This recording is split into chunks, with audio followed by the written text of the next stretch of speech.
7 парфеми, дали би ги купил пак? Да или не? Бирани од братни. Ајде да видиме кои се.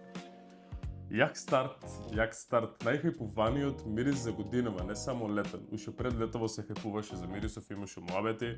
За мене има одлично долготрајност на моја кожа, премногу убаво ми стои. Плюс на девојчето моја многу и се свиѓа, така да војки биде еден песен. Да, одиме на 2. Опа! Исто така, многу хајпуван, а и фален. Според мене, окей си е за цената, можеш да го најдеш за испод 1500 денари, се што е испод 1500 денари за ова парфемче. За мене лично е огромно да, бидејќи за зимно време е страшна машина. Одиме со второто да. Омилен мој парфем во било каква прилика, лето, зимо, дейт, не дейт, работа, значи спајси, секси, јак, одиме со третото да. Ајде четвртиот. Контроверзниот балкански мирис што сите го мразат. Киркето. Значи, оваа кога го носев на свадба на мои блиски, добив највише комплименти и од тогаш ми стана еден од умилените миривчиња што ги имам. Да.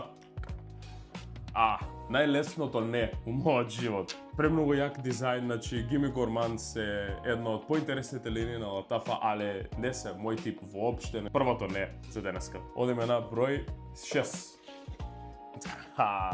Летната машина што е out of stock од цела Македонија. Премногу јак, слива, бергамот, лесен, држи 11 од 10 парфем, секогаш да, за тоа и немам. Последниот